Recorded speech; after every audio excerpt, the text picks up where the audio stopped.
Sometimes a man puts his name on a building because he wants to be remembered, never imagining the building will remember him first.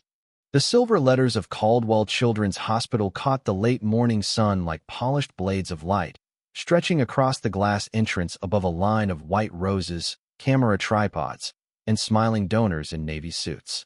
Ethan Caldwell stepped out of a black Escalade with the calm precision of a man who had spent his entire adult life entering rooms already prepared to admire him. His charcoal suit fit without a wrinkle, his pale blue tie matched the hospital's ribbon ceremony colors, and his expression carried that careful warmth publicists love to call approachable. Reporters lifted microphones. Board members straightened their jackets. A small crowd gathered behind velvet ropes, their phones raised, waiting for the billionaire who had just donated $25 million to open the new pediatric hematology wing.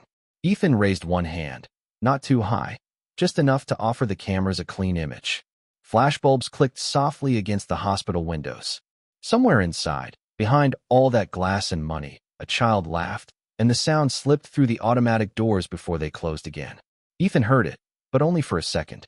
His assistant, Claire Monroe, leaned toward him with a tablet in her hand and whispered the order of events: ribbon, speech, tour, private donor lunch, then the board photo under the new plaque. Ethan nodded without looking down. He knew schedules. He knew optics. He knew how to stand beneath his own name and make generosity look effortless. What he did not know was that less than 100 feet away, in room 407, a 7-year-old boy was sitting upright in a hospital bed, folding a paper airplane with careful brown fingers, waiting for a blood match the hospital had not been able to find. Ethan walked through the entrance as applause rose around him, warm and practiced. The lobby smelled of fresh paint, sanitizer, and lilies from the donor arrangements. Light spilled across the white tile floor in clean rectangles. Nurses moved with soft shoes and focused faces. A therapy dog in a blue vest rested near the front desk, while a little girl with a pink knit cap stroked its ears. Ethan slowed as he passed her. She looked up at him, curious but unimpressed, the way children often looked at powerful men before anyone taught them to be impressed. He gave her a gentle smile. She went back to the dog. For reasons he could not explain, the small dismissal unsettled him more than the cameras outside. Dr. Helen Mercer, the hospital's chief pediatric hematologist, met him near the elevators. She was in her late 50s, silver-haired, direct, with the composed fatigue of someone who had spent decades telling families the truth without letting the truth destroy them. "Mr. Caldwell," she said, shaking his hand, "your gift is going to change what we can do here." "That's what I hoped," Ethan replied. His voice was smooth, low, trained by boardrooms and interviews. Children shouldn't have to leave the state for specialized care. Now many of them won't. Dr. Mercer's answer was polite, but her eyes moved briefly toward the upper floors, as if the real meaning of the donation was not the ribbon downstairs but the quiet rooms above it. Ethan followed her gaze and felt, for the first time that morning, the ceremony shrink around him. The elevator doors opened with a soft chime. Inside, the noise of the lobby faded. No reporters were allowed on the patient floors yet, only the hospital photographer and 2 board members. Ethan stood between Dr. Mercer and Claire, watching the numbers climb. 2, 3, 4.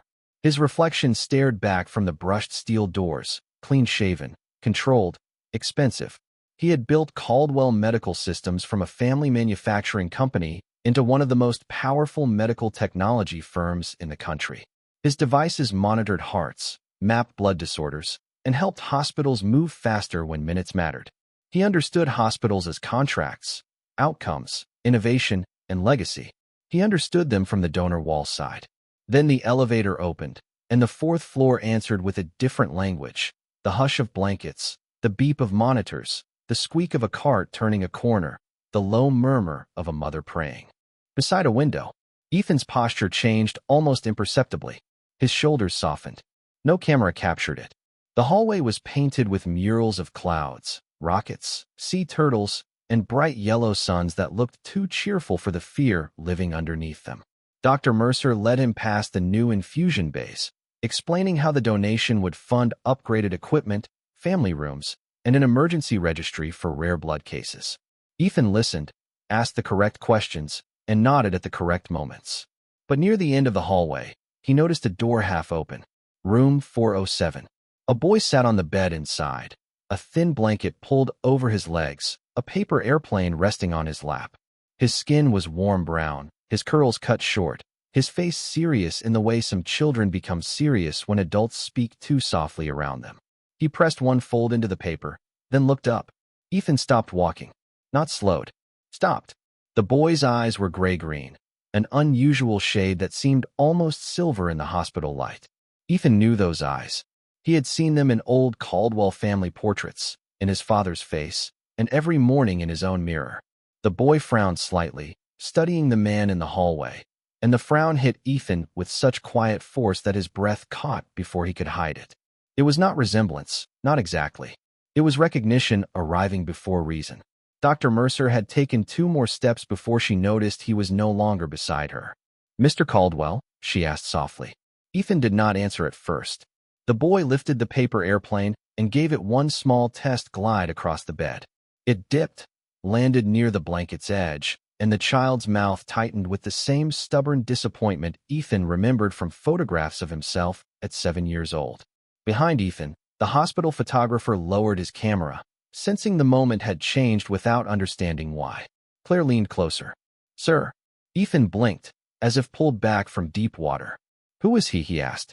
Dr. Mercer followed his gaze toward room 407, and something guarded crossed her face. "That's Noah Brooks," she said. "One of our hematology patients." The name meant nothing to Ethan, and yet the air around it seemed to thicken. Noah Brooks looked down again, carefully smoothing the paper wing with his thumb. A monitor beside him blinked in steady green rhythm. From somewhere inside the room came the soft rustle of a coat being lifted from a chair, but whoever belonged to it had not stepped into view. Ethan remained in the hallway beneath fluorescent lights, surrounded by doctors, donors, and his own immaculate reputation, staring at a boy he had never met and feeling the first hairline cracks split through the story he believed was his life. Dr. Mercer stepped closer to room 407. Her voice lowered in the way doctors spoke when names had to be protected even from well-meaning donors. "Noah is 7, she said. "He has been with us for 3 days. We are monitoring a blood condition that became more complicated this morning." Ethan heard the words, but his focus stayed on the boy behind the glass. Noah had picked up the paper airplane again and was trying to repair the bent wing with the patience of someone used to fixing small things alone. His hospital bracelet looked too loose on his wrist. A blue blanket covered his knees. On the bedside table sat a plastic cup of apple juice, a stack of coloring pages, and a little red toy fire truck with one missing ladder. The room was ordinary in every way that broke Ethan's heart without permission. He had expected polished equipment, grateful families, staged smiles, children waving from safe distance. He had not expected a child whose face felt like a question his body already knew the answer to. "Does he have family here?" Ethan asked. Dr. Mercer hesitated for half a second. It was small, almost nothing, but Ethan had built an empire by noticing half seconds. "His mother is here," she said. "She stepped out to speak with our social worker." "Father." The word came out quieter than he intended. Dr. Mercer looked at him then, not as a donor, not as a billionaire, but as a man standing too still in a hospital hallway. His chart lists no father. Claire shifted beside him, uncomfortable with the private weight settling over a public tour. One of the board members cleared his throat and glanced toward the photographer as if wondering whether this moment could still be useful for the hospital newsletter. Ethan raised one hand without looking back. The photographer lowered his camera completely. No one argued. Something about Ethan's silence had changed the temperature of the hallway. Inside the room, Noah noticed the small audience and turned his face toward the door. For a second, his eyes met Ethan's directly. The boy did not smile. He did not wave. He simply looked, steady and unafraid, with that same guarded curiosity Ethan remembered from his own childhood before wealth had taught him how to hide behind manners. Then Noah lifted the paper airplane and aimed it toward the open doorway. It glided weakly, drifted sideways, and landed just beyond the threshold near Ethan's polished shoes. No one moved. The tiny white plane rested on the tile between them like a message neither of them knew how to read. Ethan bent slowly, picked it up, and turned it over in his hands. The folds were uneven but careful. On one wing, written in blue marker, was the name Noah B. Under the name was a small drawing of a rocket ship. Ethan's thumb paused over the letter B. "May I?" he asked, looking toward the boy. Noah gave a small shrug, which in a hospital room felt almost like permission. Ethan stepped one foot inside, then stopped himself at the doorway, suddenly aware that money had opened many doors for him, but not this one. This was a child's room. This was not his space to claim. "It needs the nose tighter," Ethan said gently. "That is why it keeps dipping." Noah studied him for a moment. "You know airplanes?" "A little. Real ones or paper ones?" The question caught Ethan off guard. A faint smile touched his mouth. "Mostly real ones. But paper ones are less expensive when they crash." Noah considered that, then almost smiled, but held it back like something valuable. Ethan adjusted the nose fold with careful fingers and placed the plane on the rolling tray table, not on the bed, not too close, respecting the invisible line around the boy. "Try it after lunch," he said. "It should fly straighter." "I am not eating lunch," Noah replied. "They keep bringing soup." "Not a soup fan." Soup is what people bring when they do not know what else to do. The sentence was too old for him, too sharp, too quietly formed. Ethan felt it land somewhere behind his ribs. Before he could answer, footsteps approached from down the hall, quick but controlled. Dr. Mercer turned first. Claire stepped back. Ethan looked over his shoulder and saw a woman walking toward them with a paper coffee cup in one hand and a folded hospital form in the other. For one suspended second, the hallway lost all sound. The monitors, the shoes, the distant elevator chime, everything dropped away. Maya Brooks stopped 10 feet from the door. Her hair was pulled back in a low bun. Her brown coat was simple, her face tired, her posture unbroken. The years had changed her, but not in the way time changed people who had surrendered. She looked steadier, sharper, as if life had pressed her down and she had risen with cleaner edges. Her eyes moved from Ethan's face to the paper airplane on the tray, then to Noah sitting in the bed. Her expression did not collapse. She did not gasp.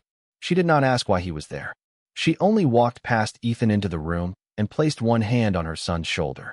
"You okay, baby?" she asked. Noah nodded. "He fixed my plane."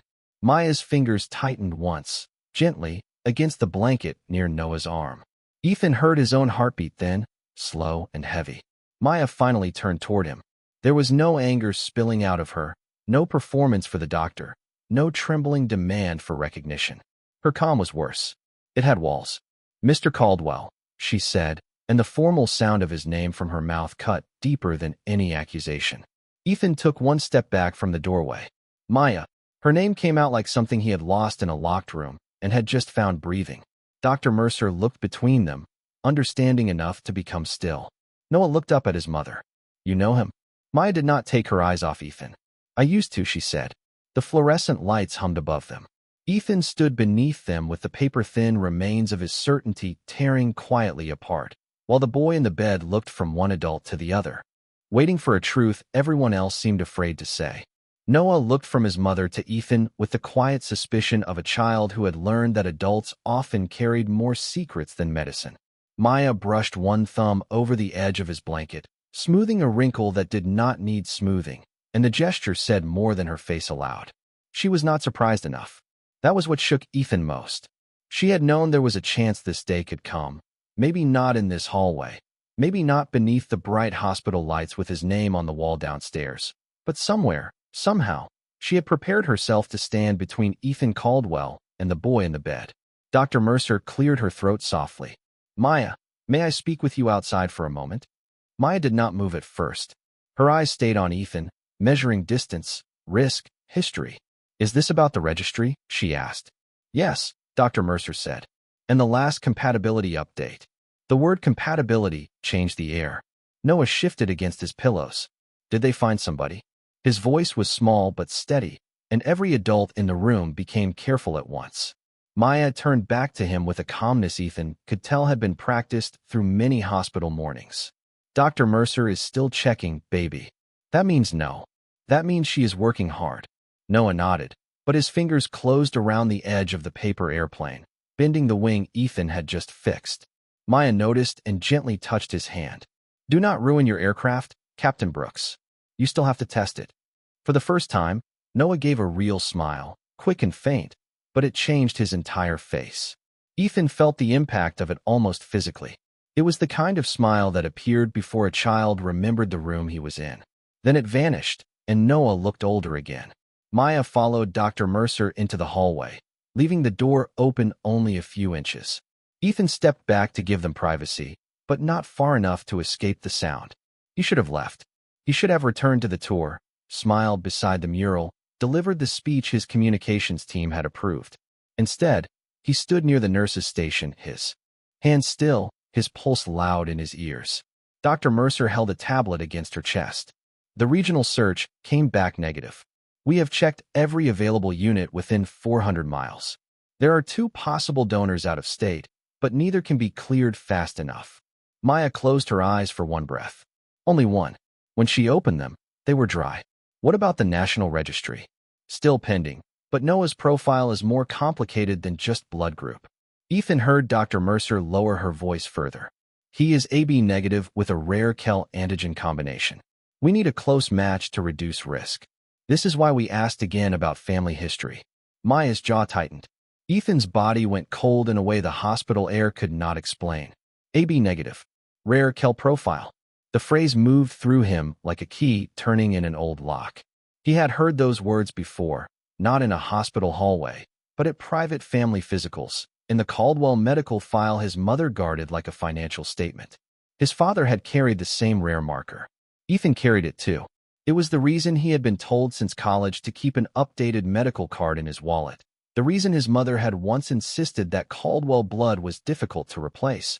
As if even biology had to sound aristocratic in her mouth. Ethan looked toward room 407.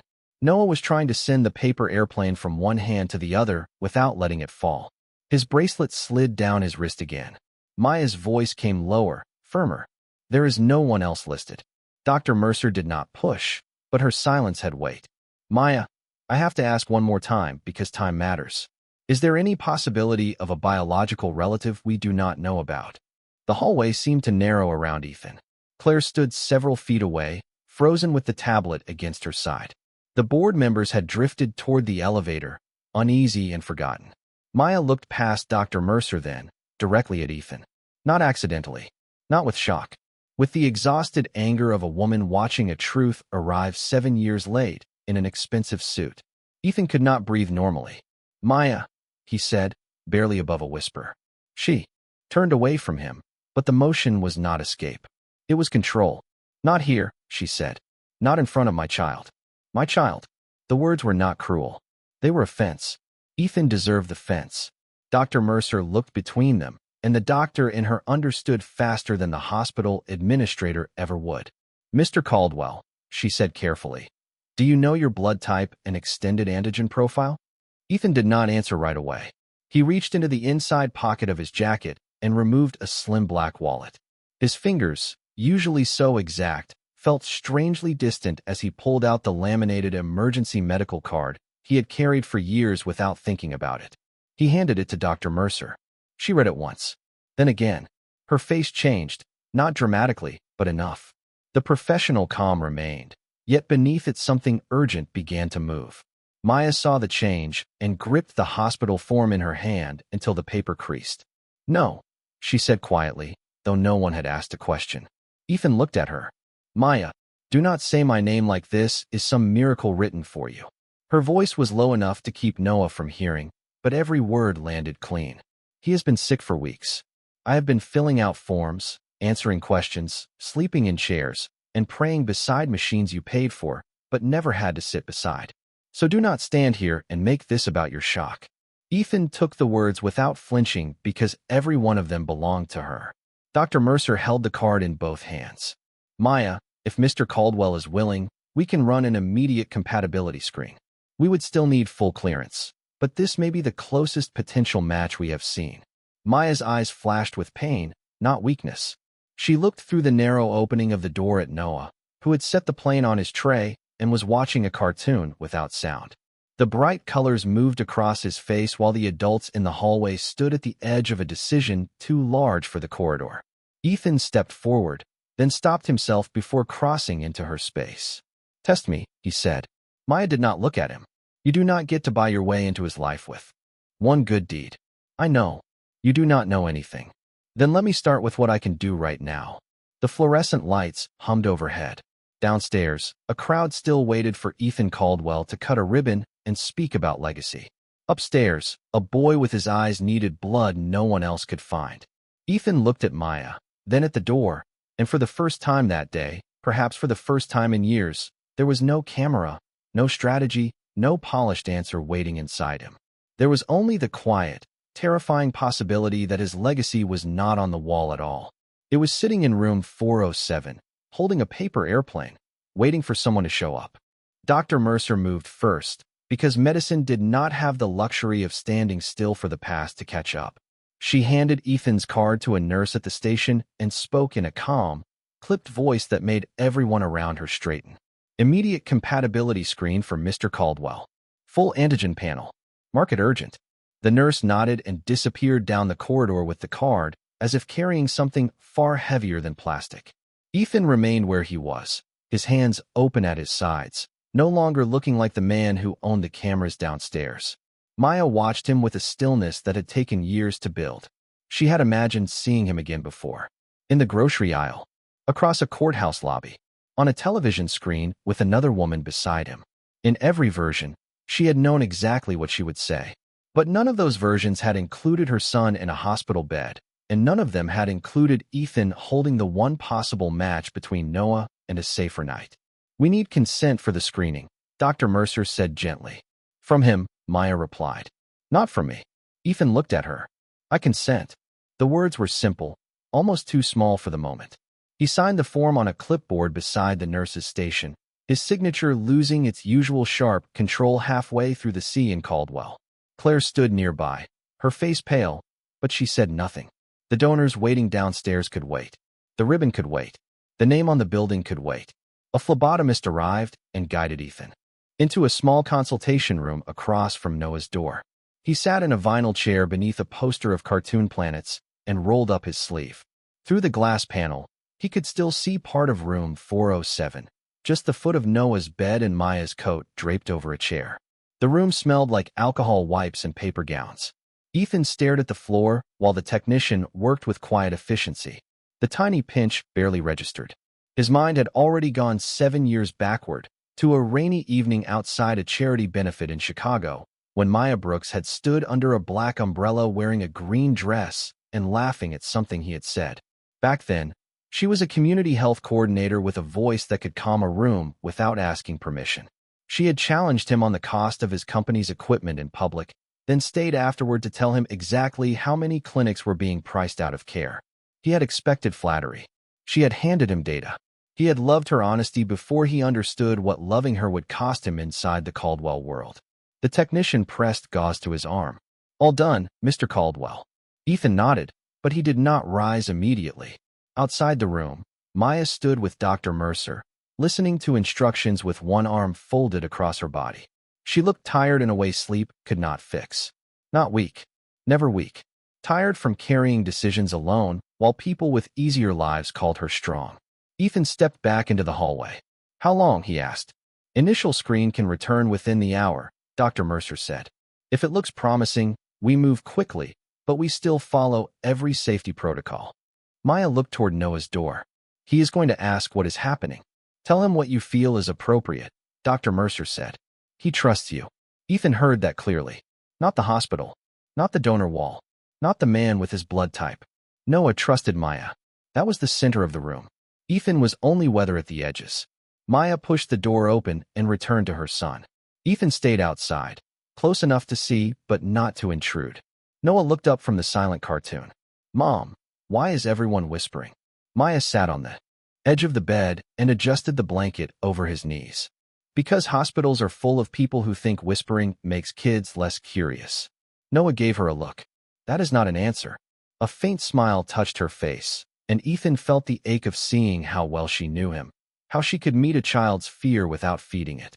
They are checking someone's blood to see if it can help you, she said. Noah's eyes moved toward the door. His. Maya paused. 1 second. 2. Yes. Noah looked at Ethan through the doorway. The boy did not look excited. He looked careful. Is he a doctor? No, Maya said. He helped build part of the hospital. Noah thought about that. So he is rich. Ethan lowered his eyes. It was the plainest description of his life anyone had given him all day. Maya smoothed Noah's blanket again. He is a person being tested to see if he can help. Noah accepted that, though not completely. Children rarely miss the shape of things adults try to soften. Does he know you? He asked. Maya's hand stilled. Ethan felt the hallway hold its breath. She did not look back at him. He knew me a long time ago. Before me. Yes, baby. Before you. Noah looked down at his paper airplane. Was he nice? The question reached Ethan before he was ready for it. Maya did not answer quickly. She would not lie to protect Ethan, and she would not place old pain on Noah's chest. That was her dignity, exact and merciful at the same time. He was complicated, she said at last. Noah frowned. That means no. Maya kissed the top of his head. That means grown people sometimes make choices children should never have to carry. Ethan closed his eyes for a moment. In the lobby 4 floors below, his portrait waited beside a ribbon and a speech about hope. Upstairs, a woman he had failed was teaching their son how to stay safe from the weight of adult regret. When Maya stepped back into the hallway, she closed the door halfway behind her. Her voice stayed low. You are going to do the test. If you match, you are going to help him. And after that, you are not going to stand at his bedside and ask for a title. Ethan swallowed. I understand. No. You hear me. Understanding takes longer. He nodded once, accepting the correction. Maya's eyes shone, but her voice did not break. He knows soup is what people bring when they do not know what else to do. Do not become another bowl of soup in his life, Ethan. The words struck harder because they were quiet. Before he could respond, Dr. Mercer approached with a tablet held close to her chest. Her face was controlled, but something in her pace had changed. Maya turned first. Ethan followed her gaze. The hallway seemed to stretch, white and silent, as the doctor stopped in front of them and said, The preliminary screen is back. Dr. Mercer looked at Maya first, because the decision still belonged to the mother standing closest to the child, not to the man whose last name was carved into the lobby wall. The preliminary screen is favorable, she said. His blood is compatible enough for us to move to the next step. We still need the full panel, but this is the best match we have found. For a moment, Maya did not move. Her face stayed composed, but Ethan saw her fingers press into the folded hospital form until the paper bent beneath her grip. Hope did not arrive softly. Hope arrived like a weight, heavy enough to make a person afraid to hold it. Ethan turned toward room 407. Through the narrow opening, Noah was lying back against his pillows, paper airplane resting on his chest, eyes half closed while the silent cartoon painted blue and gold shadows across his face. Ethan felt something inside him lean toward that room with a force that had nothing to do with curiosity anymore. Dr. Mercer continued, careful and clear. We can begin donor clearance immediately. Mr. Caldwell, we will need more blood work, basic vitals, and a medical history review. If everything remains stable, we can proceed under standard protocol. Do it, Ethan said. Maya looked at him then. Do not say it like you are giving an order. The correction was quiet, but it stopped him. Ethan inhaled slowly. Please begin whatever needs to be done, he said, this time to Dr. Mercer, then to Maya, if you allow it. Maya studied him with eyes that had once looked at him like he was a future and now looked at him like he was a door she had survived being locked out of. I am allowing him to receive help, she said. That is all. That is enough, Ethan replied. He meant it, though the words scraped against the hunger rising in him, a hunger to ask everything at once. How old is he exactly? What is he like besides paper airplanes? Did he walk early? Does he know my name? Did you ever try to call me? Did he ever ask about me? Every question pressed at his throat, but Maya's warning stood between them. He would not become another bowl of soup. Dr. Mercer guided Ethan down the hall to a private exam room, and this time Claire did not follow until he turned and spoke softly. Cancel the speech. Claire blinked. The board is waiting downstairs. Cancel it. They will ask what happened. Ethan looked toward Noah's door. Tell them a patient came first. Claire's expression shifted, not with surprise exactly, but with the recognition that something larger than public relations had entered the building. She nodded and walked toward the elevator with her phone already in hand. The exam room was small, pale green, and plain. No marble, no donor plaques, no leather chairs. A nurse checked Ethan's blood pressure, temperature, and pulse. Another entered information into a computer. Questions came, ordinary and intimate in the clinical way hospitals required. Allergies, medications, surgeries, travel, recent illness. Ethan answered each one, but his mind kept returning to Maya in the hallway. 7 years. 7 years in which he had flown over cities, bought companies, signed deals, and stood on stages while somewhere in the same country a boy with his eyes learned to tie his shoes, choose cereal, ask questions, and fold paper airplanes. The realization did not explode. It sank. It filled every quiet place inside him.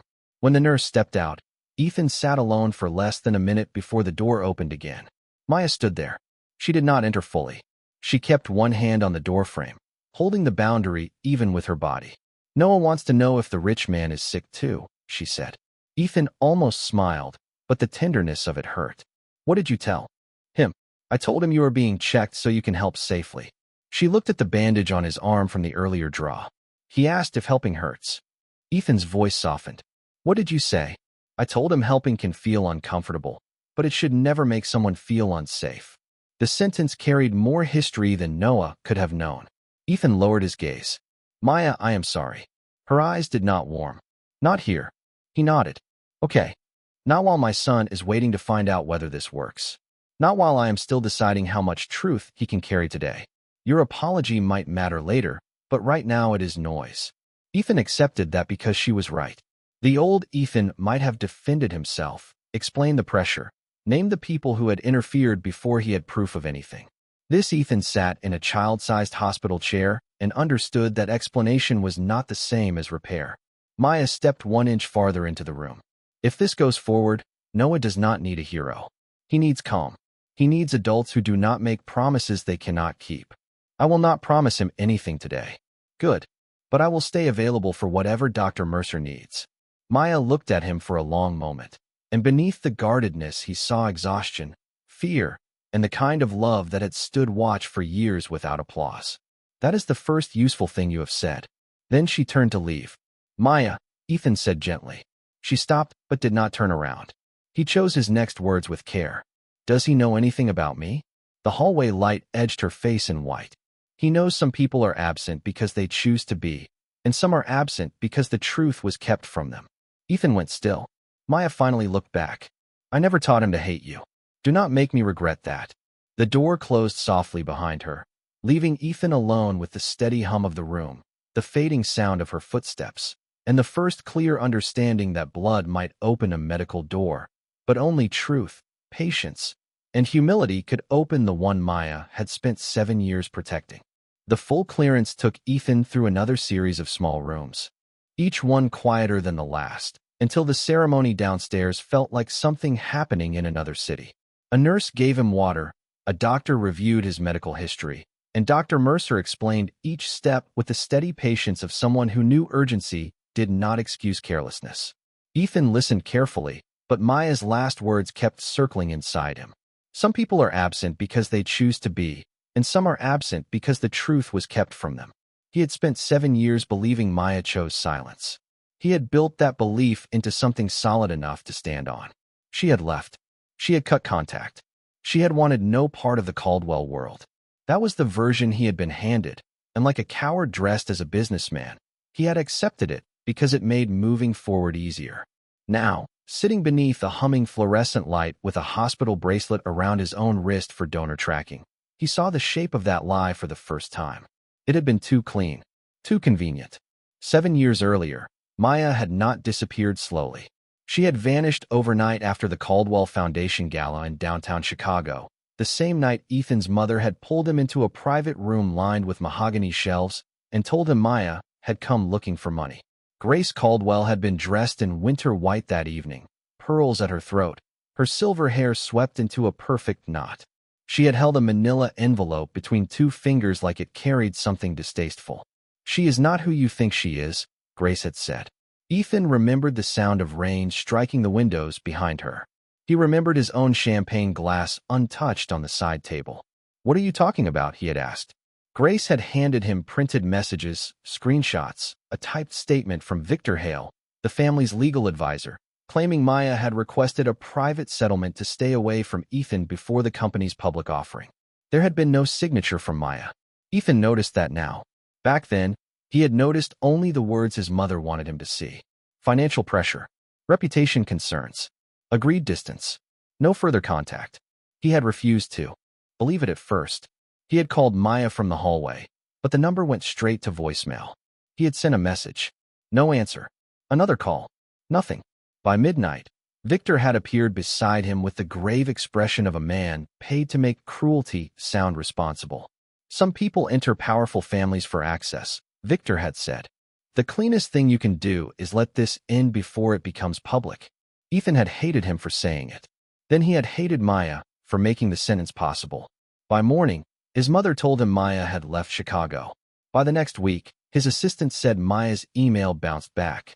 By the end of the month, Ethan had buried the ache under meetings, strategy, and anger polished into ambition. He had never asked why the goodbye had not sounded like her. He had never driven to the community clinic where she worked. He had never stood in front of her apartment door and demanded the truth. Pride had offered him a chair, and he had sat in it.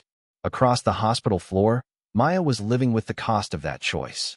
Ethan rose when the nurse returned, signed the final donor clearance acknowledgement, and followed her back toward the hematology wing. The hallway had dimmed slightly as afternoon clouds moved across the sun outside. A volunteer pushed a cart of books past him. Somewhere, a child laughed at a cartoon. Life continued in small, stubborn pieces. When Ethan reached room 407, Maya stood near the window, looking out over the parking lot. Noah was resting, eyes closed, one hand loosely holding the paper airplane against his blanket. The sight made Ethan stop at the doorway again. He did not enter. Maya saw his reflection in the glass. He fell asleep 5 minutes ago, she said quietly. He does that when he is scared. Pretends he is just tired. Ethan looked at the boy's small fingers, at the uneven airplane wing, at the monitor blinking in patient rhythm. I did not know, he said. Maya's shoulders remained still. That sentence does not carry the same weight for both of us. I know it does not. No, Ethan. You are beginning to know. She turned from the window, and the tiredness in her face was not hidden now. It was there, honest and dignified. I went to your office 3 times. I called until the number stopped connecting. I wrote a letter because I needed you to hear the truth without your mother standing between us. I told you I was pregnant. I told you I did not want to check. I told you I was scared, and I still believed you deserved to know. Ethan felt the room tilt around him. His voice came rough. I never got it. I know that now. Her eyes held his without softening. But back then, all I knew was that the man who once told me truth mattered suddenly had gates, lawyers, assistants, and silence. He wanted to speak, but there were no clean words for what had been stolen from her and from Noah. Maya looked at their sleeping son. So I built a life where his first lesson would not be waiting for a man who might not come. Ethan bowed his head slightly, not in performance, not for forgiveness, but because the truth required him to lower something in himself. I will not ask him to wait now, he said. Then do not, Maya answered. Show up quietly. Start there. At that moment Dr. Mercer approached, her expression focused but calm. We are ready to proceed, she said. Ethan looked once more at Noah, asleep beneath the soft hospital light, and understood that the first act of fatherhood was not being recognized. It was being useful before anyone owed him love. Dr. Mercer led Ethan through a side corridor reserved for staff and urgent procedures, away from the donor cameras, away from the ribbon, away from the applause that had been waiting for him all morning. The room they entered was quiet, softly lit, and practical, with a reclining chair near the wall, a small monitor, sealed medical supplies, and a window overlooking the employee parking lot instead of the city skyline. Nothing in it knew who he was. Nothing in it cared. For the first time that day, Ethan Caldwell sat down in a place where his name had no power at all. A nurse explained the process in a measured voice, and Ethan listened to every word, nodding when she asked if he understood. Dr. Mercer stood nearby, checking the final results on her tablet. Everything looks appropriate, she said. We are going to move carefully. Noah is stable, and this gives us a path we did not have this morning. Ethan looked at the bandage already on his arm from the earlier test, then toward the closed door. Does Maya know? She knows we are ready, Dr. Mercer replied. She is with him. That was where she should be. Ethan rested his head back against the chair and breathed in slowly. He had signed billion-dollar contracts with less awareness of his hands. He had faced hostile boards, lawsuits, federal hearings, and public criticism without his pulse betraying him. But this was different. This was not strategy. This was not reputation. This was his body being asked to answer a question his heart had been too late to ask.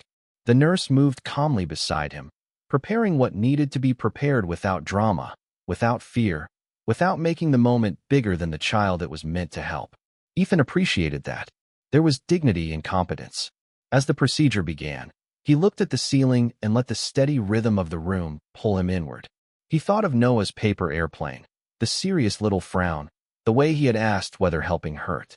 He thought of Maya's voice telling him that helping should never make someone feel unsafe. That sentence had not been about blood. It had been about every kind of love that arrives with conditions, every apology that demands immediate relief, every powerful man who mistakes access for forgiveness. Across the hall, Maya sat beside Noah while he woke from his shallow nap. His eyelashes fluttered, and he turned his head toward her before his eyes fully opened, the way he had done since he was a baby, searching for her in every room. "Mom," he whispered. "I am here," she said, touching his forehead. "You slept a little. Did the rich man leave?" Maya glanced toward the door, then back at her son. "No, he stayed." Noah absorbed that with the cautious interest of a child who did not yet know whether staying meant anything. "Is he still helping?" "Yes." "Why?" Maya felt the question settle between them. For 7 years, she had protected Noah with versions of the truth that were gentle enough for his age. She had told him families came in different shapes. She had told him love was shown by showing up. She had told him absence was an adult problem, not a child's fault. But now the truth had walked into their hospital hallway wearing a tailored suit and carrying a blood type no stranger should have carried. "Sometimes," she said carefully, "people find out something important later than they should have." Noah watched her face. "Did he find out about me?" Maya's breath caught, not visibly, but deep enough to hurt. She took his hand, careful of the monitor cord resting nearby. "He is learning about you today." Noah looked down at the paper airplane beside his hip.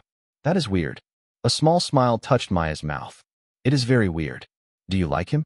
The question was innocent, but it carried 7 years inside it. Maya looked toward the blinds, where afternoon light drew thin white lines across the floor. "I liked who I thought he was a long time ago." Noah frowned. "That is a grown-up answer. It is the only one I have right now." He accepted that, because Noah knew when his mother was telling the truth, even if the truth did not come with all the pieces. In the donor room, Ethan closed his eyes as the nurse checked on him. "You are doing fine," she said. The words were routine, but they touched something unsteady in him. Doing fine was such a small phrase. He had built a life around doing impressive things, visible things, things that earned headlines and quarterly praise. But fine, here, meant staying still. Fine meant letting the medical team work. Fine meant not turning pain into theater or help into ownership. Through the wall, faintly, he could hear a cart rolling past, then Maya's voice, soft and low, though he could not make out the words. The sound steadied him more than he expected. When the nurse told him they were almost done, Ethan opened his eyes. The room seemed clearer, stripped of all illusion. He was not saving Noah. That would be too simple, too flattering. He was participating in a responsibility he should have known years ago. When Dr. Mercer returned to check on him, Ethan turned his head toward her. "After this, I want a private security hold on the patient. Floor. No press. No board members. No photographs. No one comes near Maya or Noah without her approval." Dr. Mercer studied him. "I can coordinate with hospital administration." "Thank you." He paused. "And the donor ceremony?" It was postponed. Ethan looked at the ceiling again, but this time his eyes burned with something quieter than shame. Downstairs, people had come to celebrate a man giving money. Upstairs, a boy was about to receive something no check could provide. When the nurse finished and placed a fresh bandage on his arm, Ethan sat up slowly, a little pale but steady. Dr. Mercer told him to rest for a few minutes. He nodded, but his gaze had already moved toward the hallway, toward room 407, toward the small life waiting behind a half-closed door. He did not ask to go in. He did not ask what Noah knew. He simply sat there, learning the first difficult lesson Maya had set before him. A father did not become real by being named. He became real by staying useful in the silence, when nobody was clapping. By early evening, The fourth floor had grown softer, the bright hospital day fading into the muted rhythm of night staff, dimmed hallway lights, and nurses speaking in lower voices as families settled into chairs they had not planned to sleep in. Ethan remained in the small recovery room longer than required, not because he was too weak to stand, but because stillness had become the only honest thing he could offer. A nurse checked on him twice, brought him orange juice and crackers, and reminded him that donating did not make him invincible. He thanked her without the distracted politeness he usually gave service, because today every person in Scrubs seemed to understand the world better than he did. When Dr. Mercer finally returned, her face held cautious relief. Noah is receiving what he needs. He is stable. We will keep watching him closely, but this is a very good step. Ethan closed his eyes for 1 second. The breath that left him did not feel like victory. It felt like permission to keep standing. "Can Maya hear that from you first?" he asked. Dr. Mercer nodded, and something almost approving passed across her expression. "She already has." Ethan looked toward the hallway. "How is she?" "Like a mother who has been brave for too long." The words stayed with him as he rose carefully from the chair. Claire had left a stack of missed calls on his phone from board members, donors, and reporters, but he did not pick it up.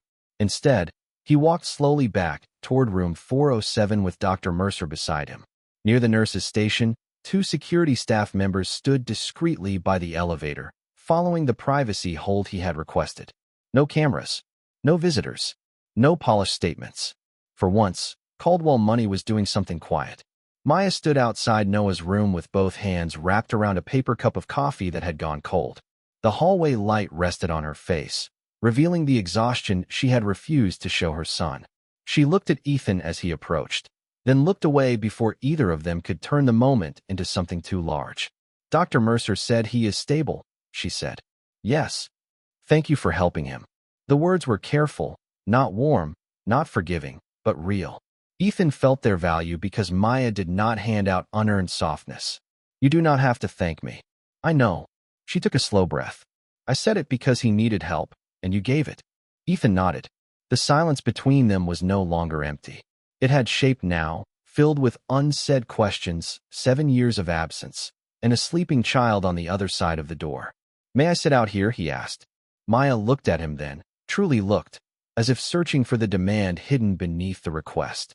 There was none. "Out here," she said. "Not inside. Not yet. Out here is enough."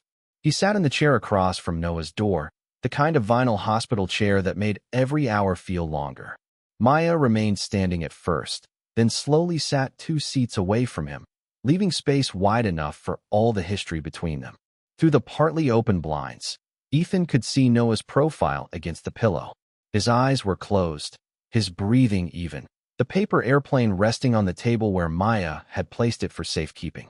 A nurse entered, checked the monitor, adjusted the blanket, and left with a small smile to Maya. Ethan watched how everyone on the floor seemed to know her. Not as a guest, not as a problem, as a mother who had been present enough to become part of the room. "He likes airplanes?" Ethan asked quietly. Maya looked through the glass. "He likes things that leave the ground and still come back." Ethan absorbed the answer. Smart kid. He had to be. It was not an accusation, but it carried one. Ethan accepted it. Down the hall, a television in the family lounge played a baseball game with the volume low. Someone laughed softly near the vending machines. The ordinary sounds of America went on around them, fluorescent and tired, while Ethan sat beside the woman whose trust had been taken from her and realized he did not even know the basics. "What is his favorite team?" he asked. Maya glanced at him. "Baseball or basketball?" "Either.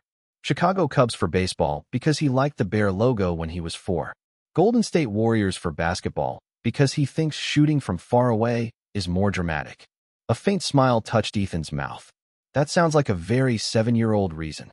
Maya's face softened for half a second, then steadied again. "His favorite cereal is Cinnamon Toast Crunch, but I make him eat oatmeal on school days. He hates peas, likes green beans, pretends not to like carrots, and thinks pancakes taste better when they are shaped like dinosaurs."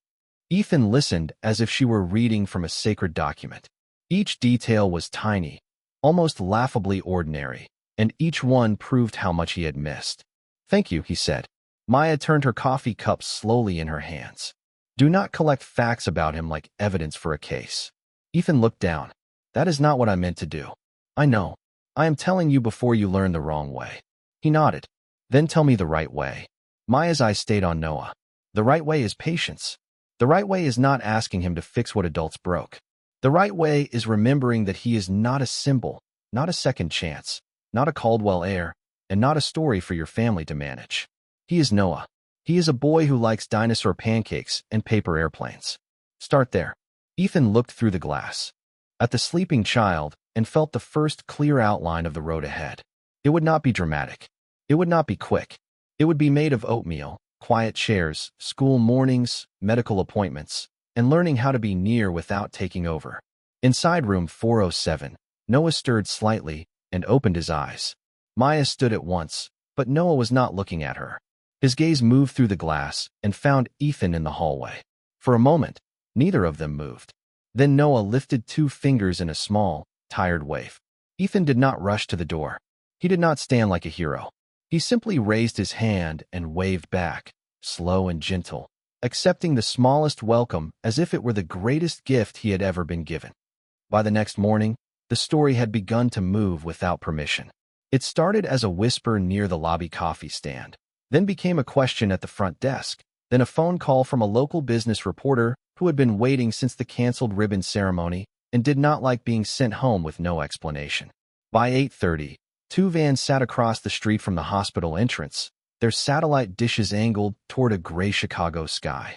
By 9, a headline appeared online with no names confirmed, but enough suggestion to make every phone in Caldwell Children's Hospital feel heavier. Billionaire donor cancels ceremony after private emergency on pediatric floor.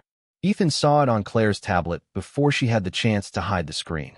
He was standing near the 4th-floor family lounge with a paper cup of black coffee he had not touched, wearing the same suit jacket from the day before, his tie loosened, his face drawn from a night spent in a vinyl chair outside room 407.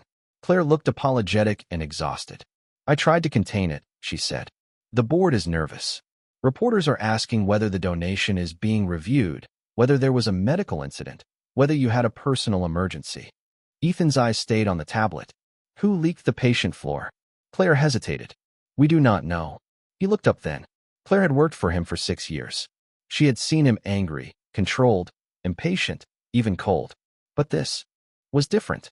There was no corporate sharpness in him now, only a quiet line being drawn. Find out. Before she could respond, his phone vibrated again. Grace Caldwell's name lit the screen. Ethan stared at it for 3 rings, then declined the call. It rang again immediately. He declined it again. Across the hall, Maya stepped out of Noah's room wearing the same brown coat. Her hair loosened slightly from the night, her eyes tired but alert. She saw the tablet in Claire's hand and understood before anyone explained. How much do they know? She asked. Ethan turned toward her. Not his name. Not yours. Yet. The word landed like a door closing. Claire lowered the tablet. We have security at the elevators and lobby. Hospital administration is preparing a privacy statement. Maya looked toward the window at the end of the hall. From that angle, she could not see the vans, but she could feel them. Ethan watched her face and hated how familiar this was becoming. Powerful people circling her life again, trying to turn her private truth into something useful for themselves. This will not reach him, Ethan said. Maya's gaze shifted to him. You cannot promise that. No, he said, correcting himself because she had taught him the difference.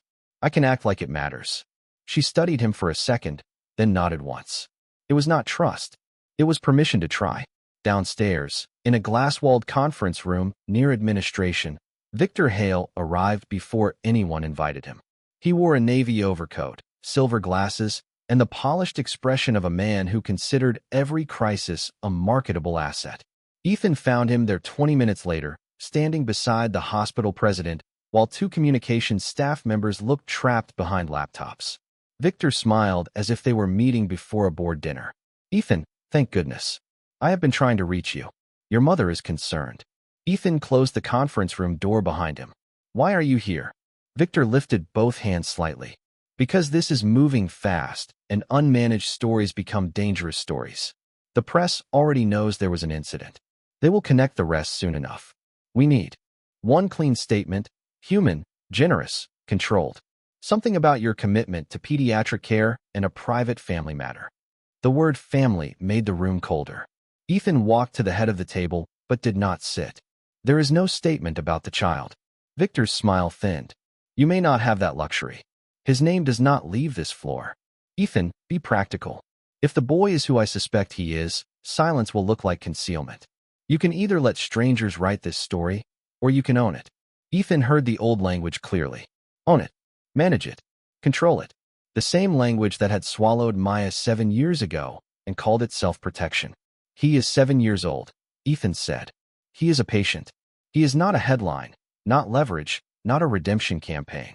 Victor's jaw tightened. You are emotional. Yes, Ethan said.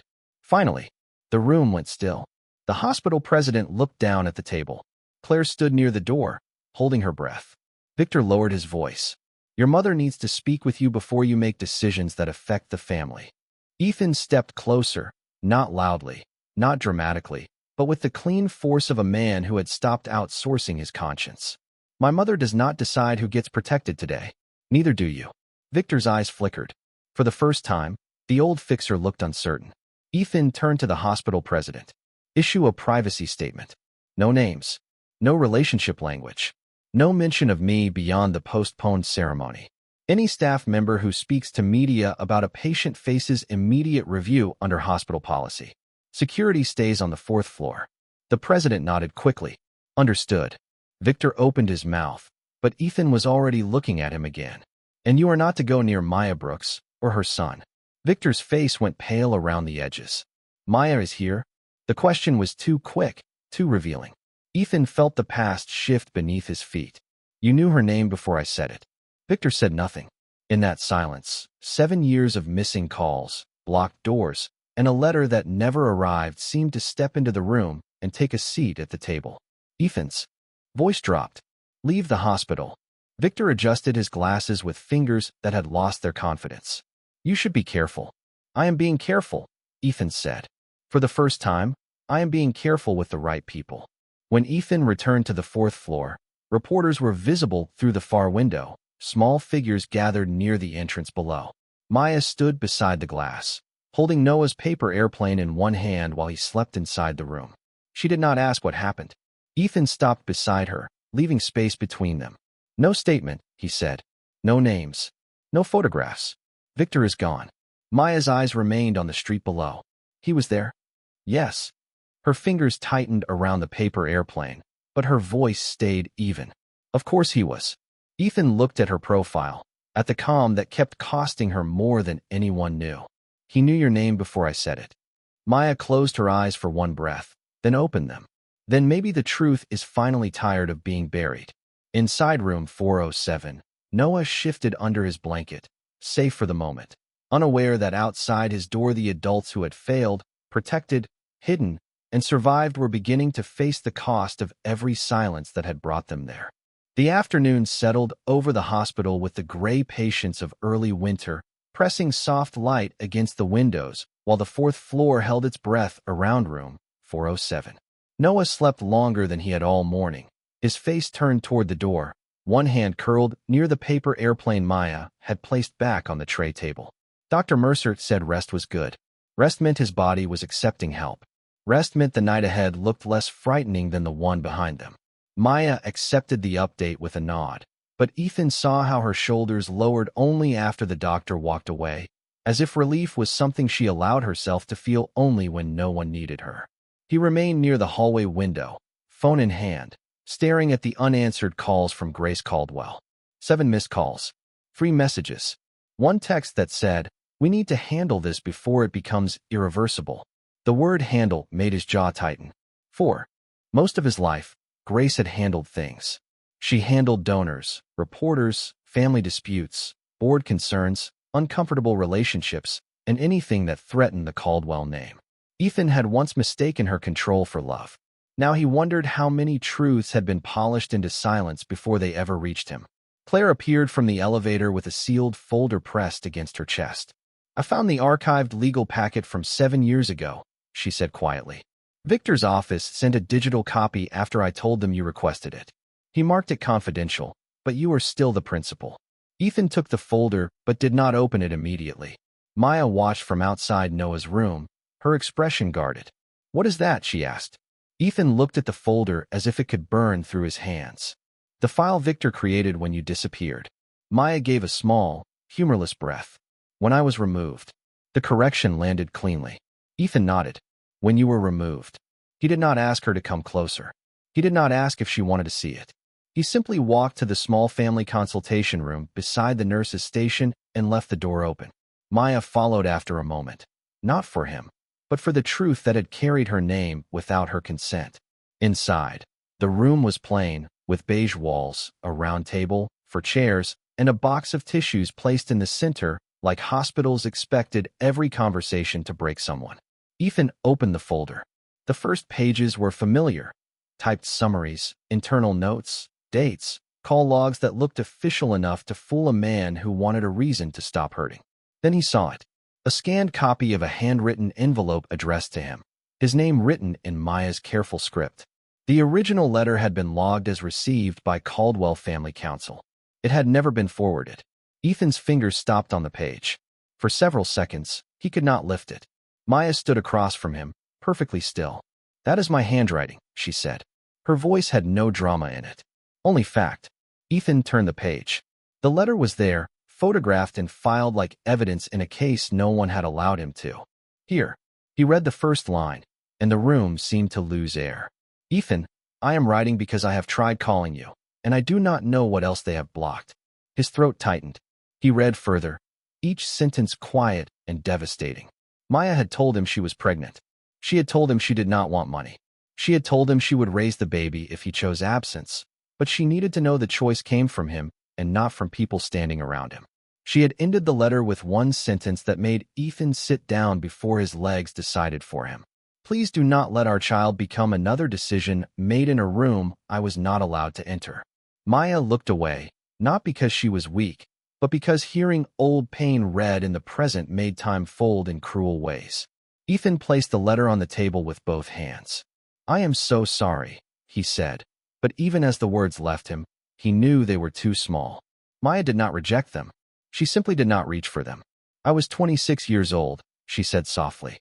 "I was sick every morning, working 2 jobs, trying to keep my insurance, and being told by men in expensive offices that contacting you would be harassment.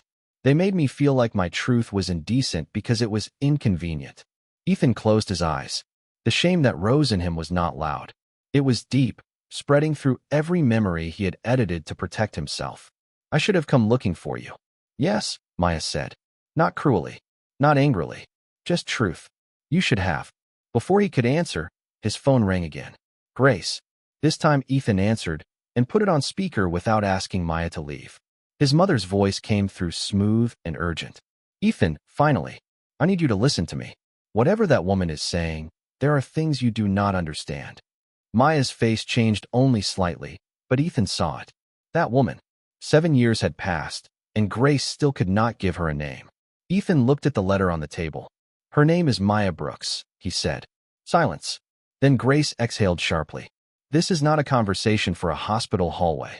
"No," Ethan said. "It is a conversation for the room you kept her out of." Grace's voice hardened. "I protected you." Ethan looked through the open door toward room 407, where Noah slept behind glass under the soft machine light. "No, Mother. You protected the family image from a black woman you thought the Caldwell name was too good to answer to." Maya did not move, but the air around her seemed to still. Grace said nothing. That silence was confession enough. Ethan's voice lowered. "You took my son's first 7 years from me. You took Maya's right to be heard. Do not come to this hospital. Do not call her. Do not send Victor. The next conversation happens with attorneys, and this time, Maya will be in the room." He ended the call before Grace could turn guilt into strategy. The room remained quiet. Maya looked at him, not softened, not healed, but seeing something she had not seen before. Not the rich man correcting a scandal, but the grown man finally naming the wound accurately. Ethan pushed the letter gently across the table toward her. "This belongs to you." Maya looked down at it, then back at him. "No," she said. "It belongs to Noah someday. Not as a burden. As proof that I tried." Ethan nodded, and for the first time, he understood that DNA might prove blood, But this letter proved love, courage, and the 7 years Maya had spent telling the truth even when no one powerful wanted to hear it. By nightfall, the hospital had grown quiet enough for small truths to be heard. The reporters outside had thinned to 2 tired crews in parked vans. The donor flowers in the lobby had begun to droop, and the 4th floor moved in a softer rhythm of rolling carts, dim lights, and parents whispering into phones beside vending machines. Noah woke just after 8, confused by the hour and annoyed that dinner had been chicken broth again. Maya smiled for him because he needed her smile more than he needed to know how tired she was. Ethan stood outside the door with a fresh cup of coffee in one hand and a small paper bag from the cafeteria in the other, waiting until Maya noticed him. He did not knock. He did not step in.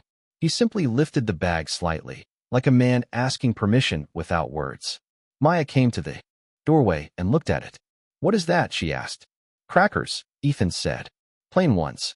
The nurse said he might be allowed a little if Dr. Mercer approves." "I asked first." Maya looked at him for a moment, and something almost invisible moved across her face. Not gratitude exactly. Recognition. He had not assumed. He had asked. "Leave them with the nurse," she said. "She will check." Ethan nodded and walked the bag to the station. It was such a small thing that the old Ethan would have missed the meaning entirely. The new Ethan felt the weight of it. Parenting, he was beginning to understand, did not always arrive as a grand rescue. Sometimes it looked like asking a nurse before giving a child crackers. Sometimes it looked like standing outside a half-open door because the mother had not invited you in. When he returned, Noah was watching him from the bed. The boy's color looked a little better, though his eyes were still heavy. "You are still here," Noah said. Ethan stopped at the threshold. "Yes." "Do you live here now?" Maya's mouth twitched. Ethan shook his head. "No. I live about 20 minutes away, depending on traffic." Noah considered that. Traffic is always bad downtown. That is true. My mom says rich people act like traffic is for everybody else.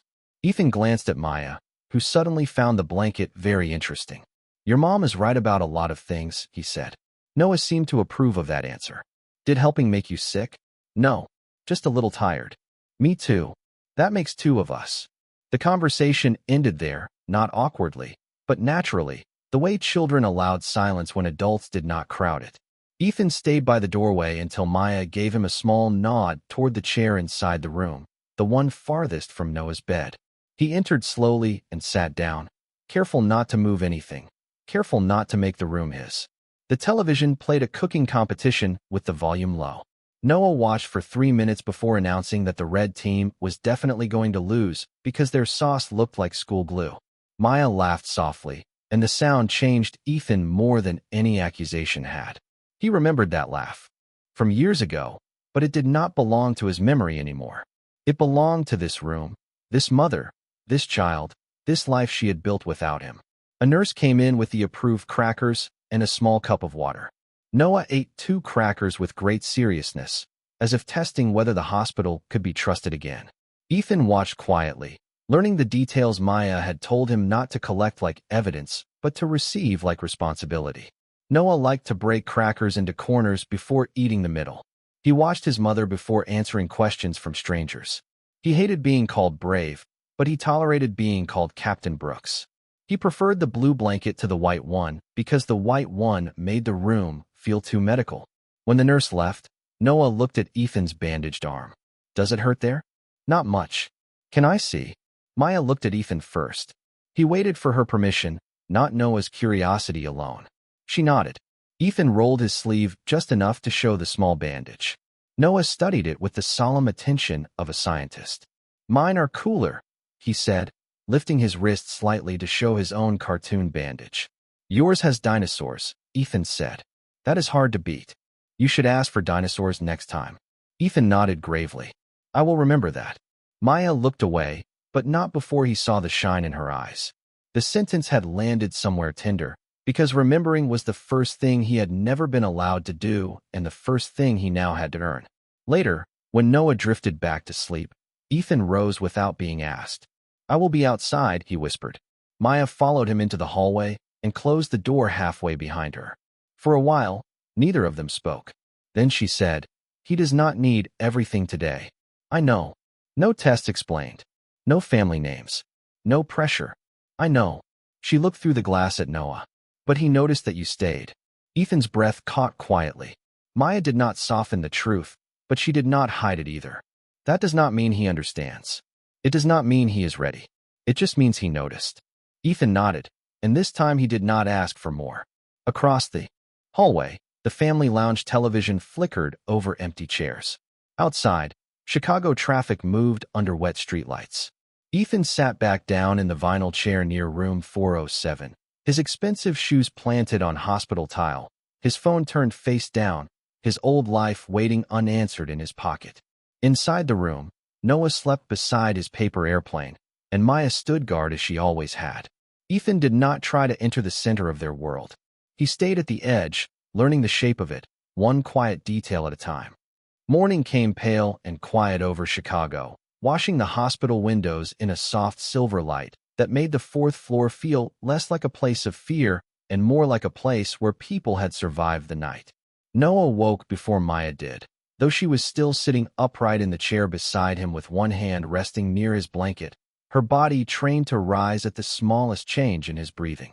Ethan was still outside the door, asleep for the first time in brief, uncomfortable minutes, his jacket folded over his lap and his phone dark in his hand. Noah saw him through the glass and watched him with sleepy curiosity before reaching for the paper airplane on his tray. The movement woke Maya instantly. "Hey, Captain," she whispered. "You okay?" Noah nodded. He slept in the chair. Maya followed his gaze and saw Ethan shifting awake in the hallway, his face unguarded, his posture stiff from the vinyl seat. "Yes," she said. "He did." Noah looked thoughtful. "That chair is terrible." Maya smiled softly.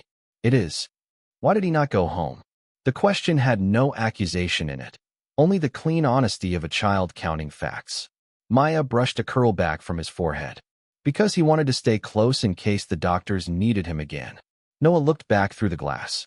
Ethan had opened his eyes now, but did not stand, did not wave too fast, did not rush the room. He simply waited until Noah noticed him, then gave the smallest nod. Noah nodded back, as if they had reached a private agreement neither adult fully understood. Dr. Mercer arrived just after 7 with a fresh chart and the kind of tired smile that carried good news carefully. Maya stood before the doctor reached the door. Ethan stood too, but remained outside the room until Maya looked at him and allowed him to hear. Dr. Mercer checked Noah first, listened to his breathing, reviewed the monitor, and asked him whether the crackers had been acceptable. Noah said they were better than soup, but not better than pancakes. Dr. Mercer accepted that as a serious medical review. Then she turned to Maya. "He is responding well. We still need observation, and we are not rushing anything, but the numbers this morning are better." Maya closed her eyes for 1 second, just long enough for relief to touch her face. When she opened them, she was still standing, still steady, but Ethan saw the years on her shoulders loosen by 1 invisible inch. "Thank you," she said. Dr. Mercer nodded, then looked at Ethan. "Your donation helped." Ethan did not look proud. He looked at Noah, then at Maya. "I'm glad it was useful." That word mattered. Useful, not heroic. Useful, not owed. Later that morning, after Noah ate 3 bites of oatmeal under protest and fell back asleep with the television turned low, Maya stepped into the hallway and found Ethan speaking with Claire near the window. Claire held another folder, thinner than the first. She looked at Maya with respectful hesitation and then excused herself without needing to be asked. Ethan waited until Maya came closer. "The lab called," he said quietly. "The legal test can be arranged whenever you decide. Not today if you do not want. Not this week. I will not push." Maya looked through the glass at Noah. Blood already answered enough for 1 day. "I agree." She studied him, waiting for the old instinct to appear, the Caldwell need to define, possess, and announce. It did not. Ethan stood with his hands loosely folded, his face tired, his voice low. "I do not need a document to know I am responsible," he said. "And if the document says what we both think it will say, it still does not give me the right to step over you." Maya turned toward him fully. "Say that again when attorneys are in the room." "I will. Say it when your mother calls him a Caldwell." Ethan's jaw tightened, but his voice stayed even. "He is Noah Brooks. Anything else comes only if you and he choose it." Maya looked away before he could see too much of what that answer did to her. Downstairs, Grace Caldwell arrived at the main entrance in a cream coat, pearls at her throat, and a face composed for cameras that were no longer being allowed close enough to matter. Security stopped her before she reached the elevators. She demanded Ethan. She demanded Victor. She demanded the hospital president. What she received was Claire, standing calmly with a written privacy order and a voice that did not bend. Mrs. Caldwell, the patient floor is restricted. You are not on the approved visitor list. Grace's expression tightened. I am his grandmother. Claire did not move. That is not for you to declare in a lobby. From the fourth-floor window, Ethan watched his mother below, small behind the glass doors for the first time in his life. Maya stood beside him, also watching, her face unreadable. She will not stop easily, Maya said. Then I will learn not to move easily, Ethan answered. Maya looked at him, and in that quiet hallway, with Noah sleeping safely behind them and the city waking beyond the windows, she saw the beginning of something that was not forgiveness yet, not love, not even trust, but perhaps the first honest shape of accountability. Inside room 407, Noah stirred and murmured for his mother. Maya went to him immediately. Ethan stayed where he was, exactly where he had been allowed to stand, learning that the door to a child's life did not open because blood knocked. It opened slowly, from the inside, when safety became stronger than fear. 3 days later, the hospital no longer felt like a room holding its breath. It still carried the same clean scent of sanitizer, the same soft beeps from monitors, the same squeak of nurses' shoes over polished tile, but the fear around room 407 had loosened enough for sunlight to enter without feeling unfair. Noah sat upright in bed with a blue blanket over his knees, eating dinosaur-shaped pancakes from a cafeteria tray after Dr. Mercer approved a small breakfast upgrade. He had negotiated for syrup with the seriousness of a lawyer and had won one small plastic cup. Maya stood near the window, watching him cut the pancakes into tiny pieces before eating the tails first. Ethan sat in the far chair, where he had been allowed to sit every day, reading the instructions on a new paper airplane book he had bought from the gift shop. He did not hand it to Noah like a prize. He placed it on the tray table and said, "Your mother said you like things that fly and come back." Noah looked at the book, then at Maya. Maya gave the smallest nod. Only then did Noah touch it. "These are advanced," he said. "I thought you might be advanced." Noah tried not to smile and failed. That tiny failure filled the room with more grace than any speech Ethan had ever given.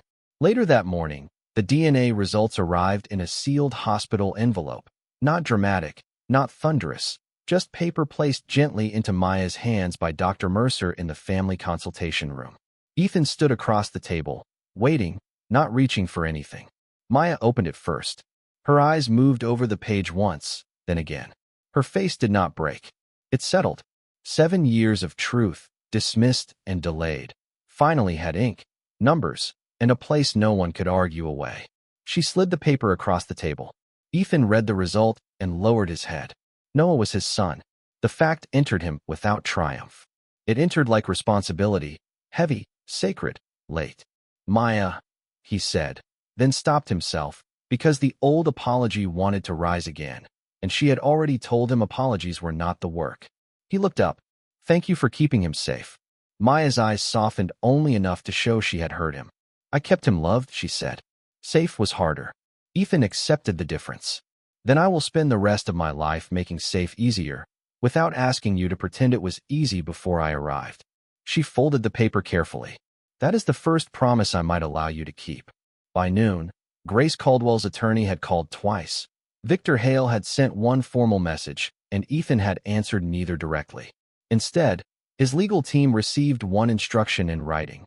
Maya Brooks would have independent counsel paid for from a neutral trust, with no conditions, no non-disclosure agreement, and no custody pressure. Noah's name would not be used in any statement. The letter Maya wrote 7 years earlier would be preserved for him when he was old enough to understand it.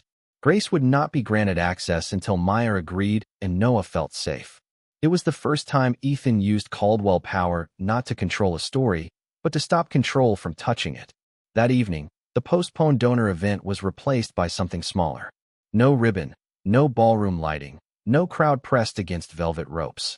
Just a quiet gathering in the hospital atrium with staff, a few families, and a new announcement. Ethan stood at a simple podium beneath the silver letters of the hospital name, looking less polished than the man who had arrived days earlier and more human because of it.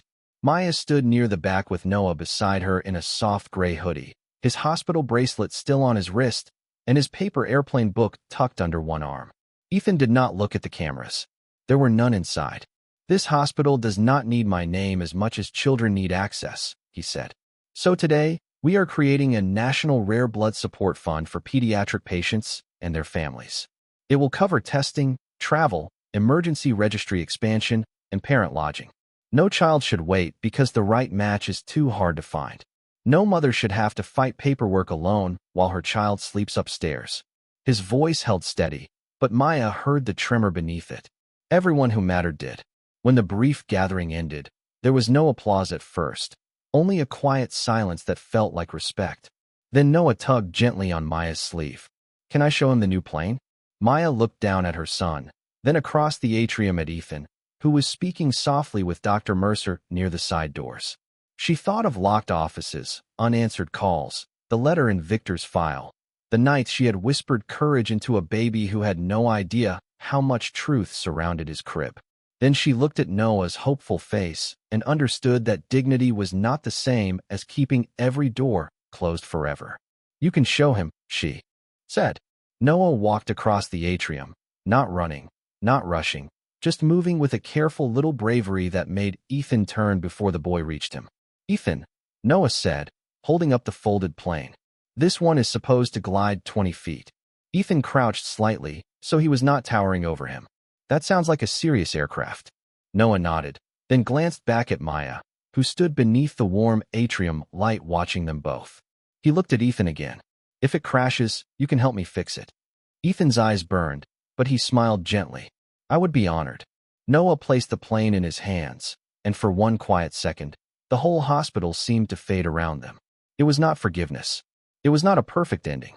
It was something better and more honest, a beginning with witnesses, boundaries, and room for truth to breathe. When Ethan looked back at Maya, he did not see a woman returning to him. He saw the woman who had never needed him to become whole, standing in full light with the child she had protected, allowing him only what he had finally earned the right to receive, the chance to show up tomorrow.